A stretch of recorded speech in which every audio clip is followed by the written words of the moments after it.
Hello and welcome to Watchworthy. I'm your co-host, Miss Chris D. And it's your boy, brother Ash.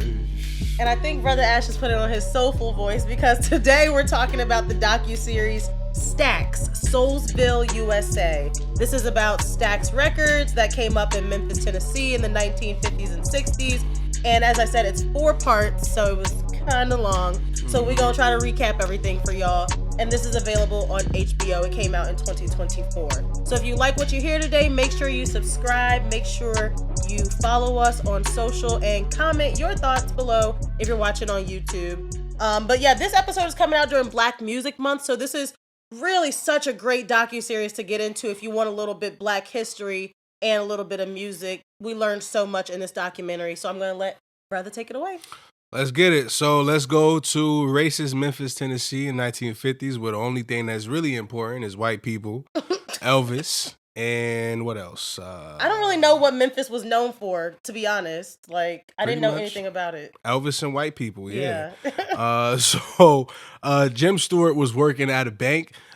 He did music on the weekends, so I could definitely relate to that. So he, had a dream of starting his own record company, and he did that with the help of his sister, Estelle Axton. So the name STAX Record came from Stewart and Axton, which was his last name and then his sister's last name. And also, I would like to point out that they're white. That was a big shock for me. I don't know why. I thought STAX Records in Memphis, Tennessee would be started by Black people, but they were white. Yeah, so and they took like the axe from Axton to STAX. That's where that came from, which is dope. So yeah, they opened Satellite Record Shop with Estelle. They was actually open to Black kids being in the shop. They were also open to like people dancing inside the shop, outside the shop, because apparently in the 50s that wasn't a regular thing to dance when you heard music. Well, no, just Black kids dancing on the street in Memphis. I think that was pretty rare. Yeah. Wow, I really be happy that I'm alive in the times that I'm alive in, because I know I was like being funny when I was saying like the only things important was Elvis and racism, but yeah, that's how it was for a lot of artists back then. So I'm grateful for white people like Jim Stewart for not being racist and saying, hey, I want to use my business to welcome Black people into these spaces. So shout out to him for being integrated early. Yeah, for going against his norm, you know what I mean? Because he was a white man. So they also were trying to find good salespeople. So I guess they wanted to really like kind of vet the whole community, Black or white.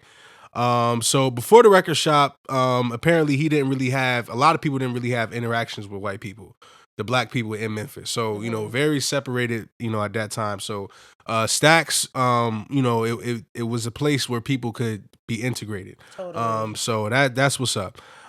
So David Porter said that great Black music was always all around the neighborhood. They had no idea how much talent was just outside the door.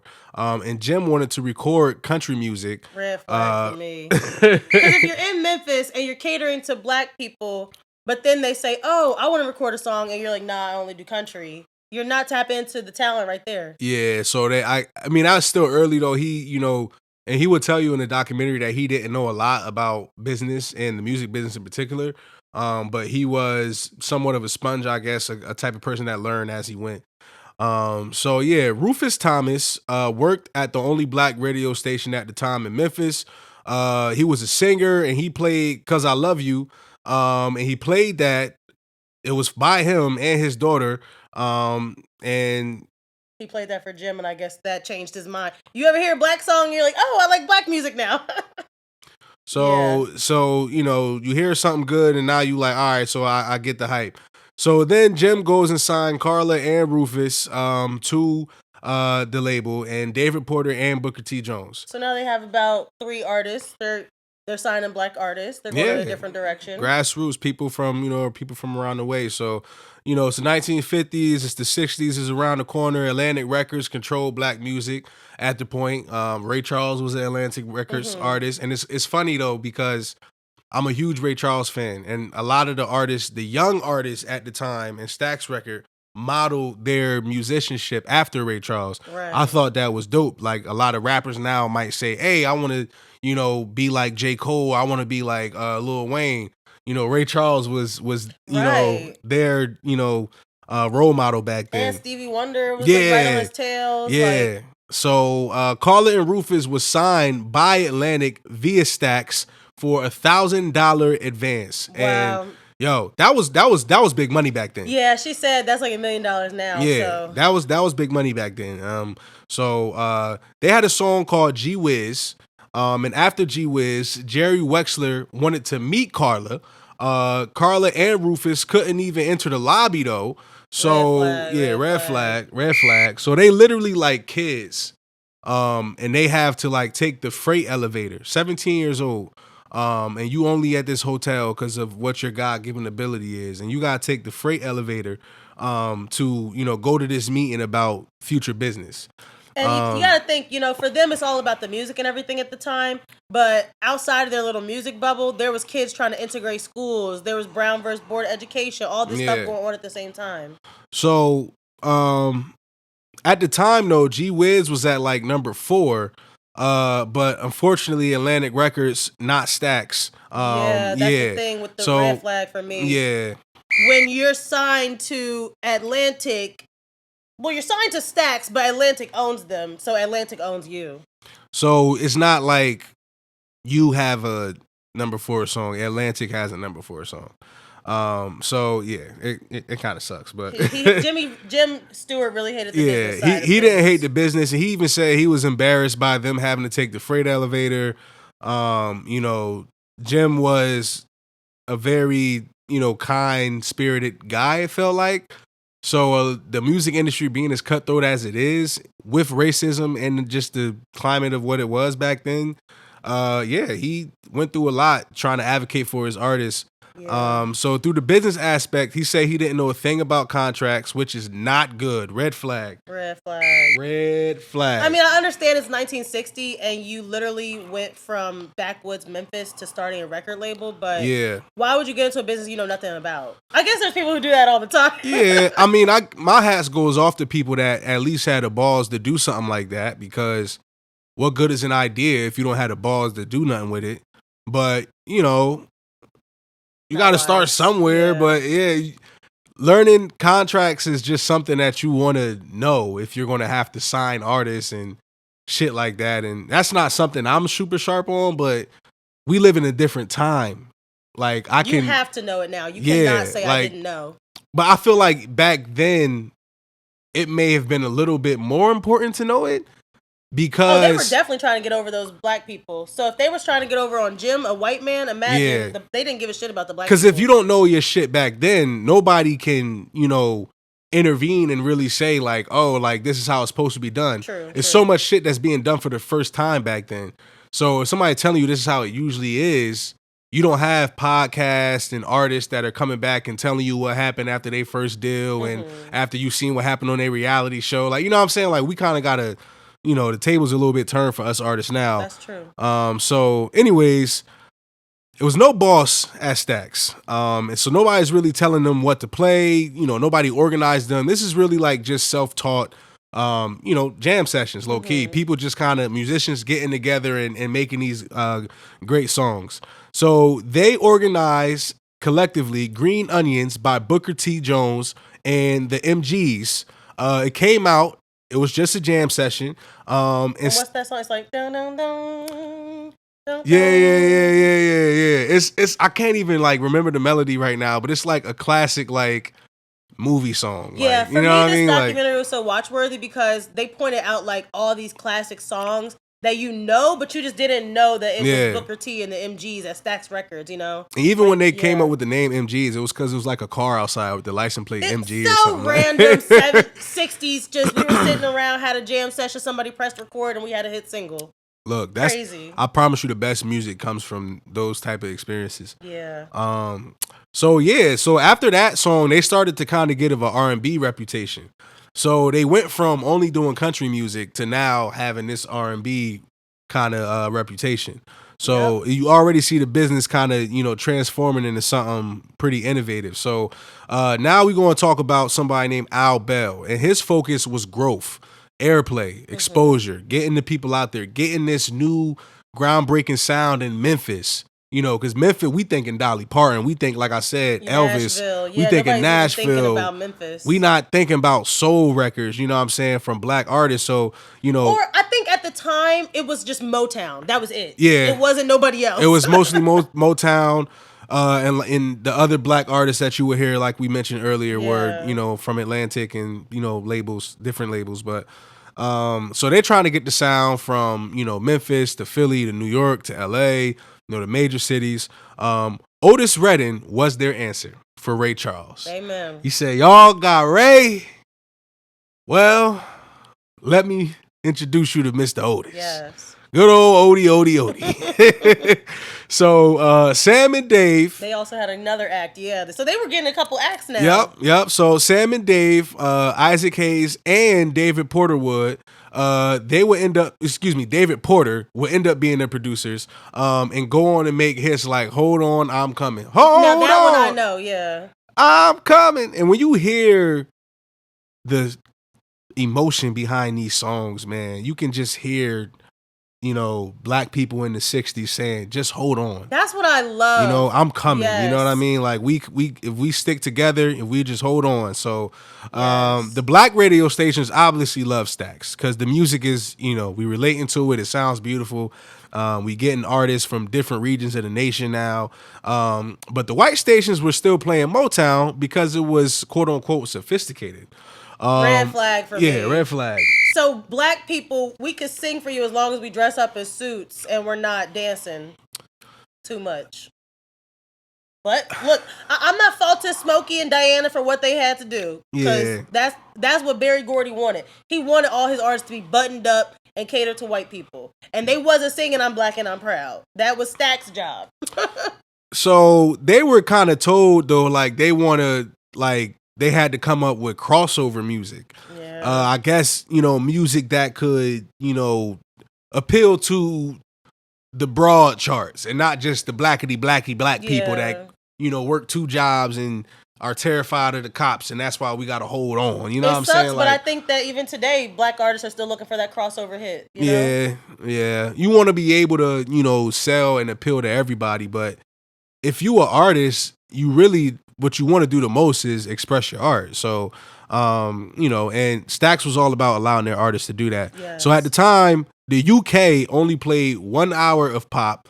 So, you know, like we talk about a lot in these documentaries, the UK ended up, you know, advocating for these artists early in their career. I don't get it. I don't understand why the UK loves black artists so much, but I think just because like the racial stigma of being black in America, it permeates through so many different industries that I don't even think people realize that they don't give black people chances in different spaces because of like embedded racism for real. And you don't even realize it. But when you put that shit in a different market and there's no prejudice or not as much prejudice, because even though like people in Europe probably could still be racist, it's not as embedded into their like living and their socioeconomic status as it is having, you know, a people enslaved for like 400 years. And I think at that time it was just the perfect storm. Just like how we were having a rebellion, the UK was having their whole thing with the Beatles and everything. Yeah, so, you know, now it's around like, you know, 1967. And you know, they kind of looking at them like just country, you know, country artists for real. But Memphis must be real backwoods because they kept saying we was backwoods, backwater, country bumpkins. Oh yeah, Memphis is definitely like, even now, like, you know, some of the artists you hear coming out of Memphis now, like they just had that like home kind of feel. You know what I mean? Like. Isn't your favorite from Memphis? Yo, some of my I stamped that shit like Deuce, Glorilla. I fuck with Memphis music. And now it makes sense because even going back to STAX Records, like they've always had something special there. So Paul McCartney actually came to a show. That's when you know you made when they was in UK, and they said that Paul was just vibing, like, you know, it made them feel free to have a fucking Beatle in the audience. And you know, they didn't get that back home. And he you know, he respected their music and he was a true fan of it. So Try a Little Tenderness. They also made that song. Yeah, that was classic song. So mostly white crowds like that song, because after a while it was, that was the song that they could use to go after the white dollar. Yeah. So which is crazy though, because that's just such a black song to me. Like I didn't know. I just don't understand when I look back at these documentary footage and I see the white girls dancing like this and their men trying to hold them back. It's just like they must have thought black people were like Amazonians or something. Because there's no social media. You can't turn on BET Yeah. and look at black people. You can't follow black athletes and see what they're doing every day. That's so true. The only thing you know about black people is what your daddy or what your grandmom or what they telling you about them, which is probably some like fucked up shit. Yeah. So, it's the 60s, so we can't, talk about the 60s without talking about the riots and the spirit of change and, the civil rights movement, everything that was going on back then. Black folks wasn't really, with the shit no more. We had artists that was advocating for equality and justice, political figures. We had athletes. So this was the time for musicians to really let the art speak for the movement. But I feel like back then, at least for Motown, they weren't saying I'm black and I'm proud, my black is beautiful, all that stuff. Like, I feel like it was almost risque to like start saying that in your music. Yeah, I mean, I do feel like Motown did have certain songs where an artist that did try to it wasn't until Marvin, yeah, and it was much more subliminal, not as in your face. But STAX was different because STAX wanted the artist to had that mainstream appeal, but also be able to, had a voice of the people. So, which is the black voice. Stax Records performed at the Monterey Festival for hippies, and that was a pivotal moment for them. Like, we got a hit on our hands. Because imagine hearing, those chords of Green Onions. And you're high on shrooms. You know what I'm saying? You on some fucking shrooms and you sweating bullets and somebody just passed you some pineapple. I don't even know if Pineapple Express was invented back then. So you think they had names for strands back in the 60s? They probably was just smoking whatever. Shit, I don't know, man. I feel like maybe some of them did. I don't know what the bud was probably like back then. It was crazy. It could. I don't know, man. But they like some Soul Man too. Stax Records, they did I'm a Soul Man. That was them. Hell yeah. So Otis Redding wrote Respect. I didn't know that, actually. Respect. And when I heard it on the documentary, as soon as I heard the melody, I'm like, oh, that's Respect. I didn't know that this was Otis's song, but wasn't his song for long.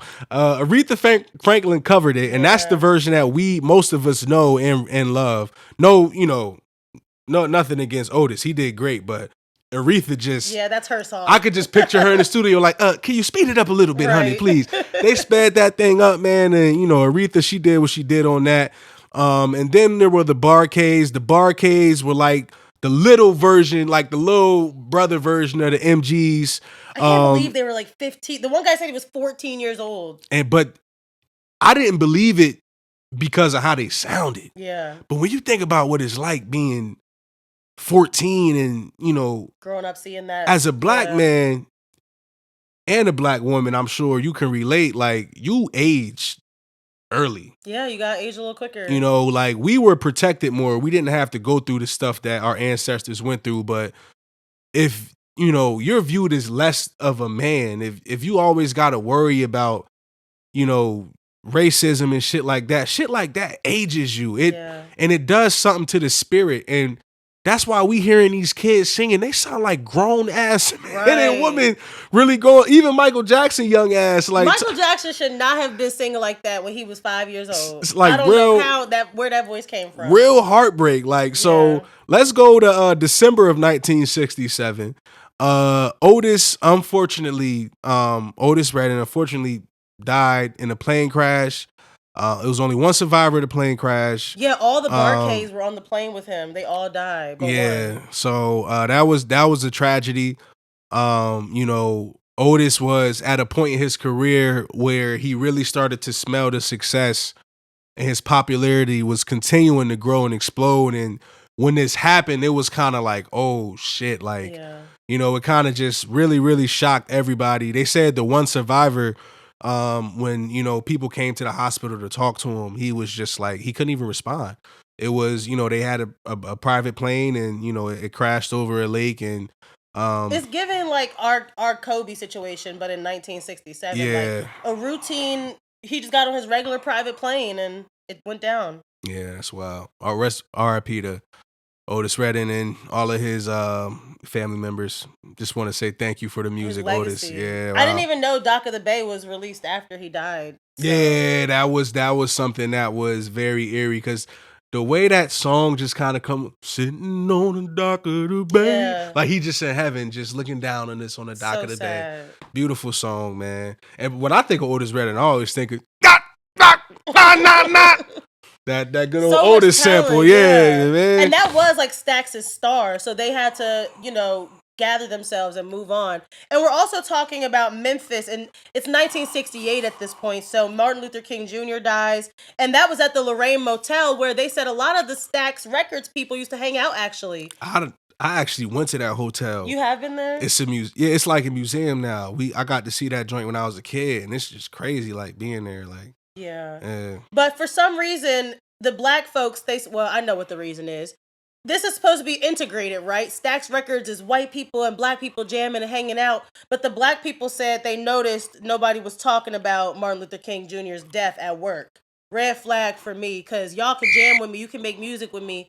But when I'm sad over here about Martin Luther King dying, y'all don't got nothing to say. Well, that reminds me, when Chadwick Boseman died, I came to work, I was so sad, and nobody even said nothing. Well, like, I'm also the type of black person where I don't want you to try to, like, feel bad for me as a white person. Like, I probably would have felt some type of way if somebody came up to me, like, how do you feel about the Black Panther passing away? Like, what do you mean? Like, it's sad, like. I guess, but it's like, it was a big shock to the nation. And so for you not to be talking about it, it just showed, like, you didn't care. But whatever. It probably was just too scared. Like, yeah, definitely. That just put a huge wedge in between white and black community, whether you were an ally or not. You feel me? Like, it's kind of hard to, Definitely. And so by May of 1968, Atlantic Records merged with Warner and Elektra. So Stax and, Jim Stewart, they had signed a very bad contract, as Brother Ash said. And so with Atlantic shuttering, they got 97% of Stax's catalog in perpetuity. Red flag, please. I know, again, we're going back and saying you don't know what you're doing, you don't know what you're signing, but how you didn't know you was giving away 97% forever? That means they don't have none of Otis's masters, nothing. Atlantic has that, John. So I don't know if his family even ever got paid. But with at this point, Stax is dead, because Otis is gone, the Bar-Kays are gone, Sam and Dave are gone, Carla and Rufus have gone on to succeed. They're under Atlantic now. So they're like, we gotta do something. So the leftover people, they scrounged up some money. They actually got some money from Gulf and Western to create the song Soul Limbo. So that was like their way to get back on the charts. They said back then, I guess the limbo was popular. It's still popular. Again, people did not have phones or anything or to entertain themselves at that time. So they was like, let's go under the stick. So Stax Records played off of that, and they made a song with that. And Booker T. Jones and the MGs, as we said, they were still around. They were like, one of their money makers. They just kept churning out hits. And the Bar-Kays, unfortunately, had to be replaced with some new guys. So Isaac, he was actually still around to help the group. Isaac Hayes would go on to really be Stax Records' it man. Yeah. They was calling him like the Black Moses. Like everybody loved him. Isaac was cool as hell. Yeah. He just had like a swag about him. Like, you just like, okay, that's the guy. Yes, he had on like all the psychedelic clothing and everything. And that song Walk On By, Dionne Warwick sang it first. But again, they picked it up. Isaac Hayes kind of changed it. And that turned into his song Hot Buttered Soul. And that was really a big hit back then. Hot Buttered Soul. Yes. So Al Bell, he's still leading the charge. At this point, it's still the black man Al Bell and Jim Stewart. But Jim is like, hey, I don't really know the business side of things, so I'm going to let Al handle it. That was probably the smartest move he ever made, was letting the black man take the wheel. So he changed the Stax logo. He wanted distributors, he wanted them to feel good about the music. And because a lot of people still doubted them at this time. They're like, okay, you got a couple hits, but you're still a little Stax Records. You're no Motown at this point. So they were always trying to prove themselves. Always like, if we could just get our music in people's hands, they will understand like the passion and the soul behind it. And so they had another hit artist, Johnny Taylor. They made a song, Who's Making Love. So again, they're selling 1 million, 2 million. but it's just not enough still. They need more. STAX was growing, but it wasn't that same warm family feeling they had when they first started. Unfortunately, red flag, that's just how it is. I feel like when you get a little more success, then the morale gets down. So Jim actually made the hard decision of asking his sister Estelle to finally step down. And that's when Al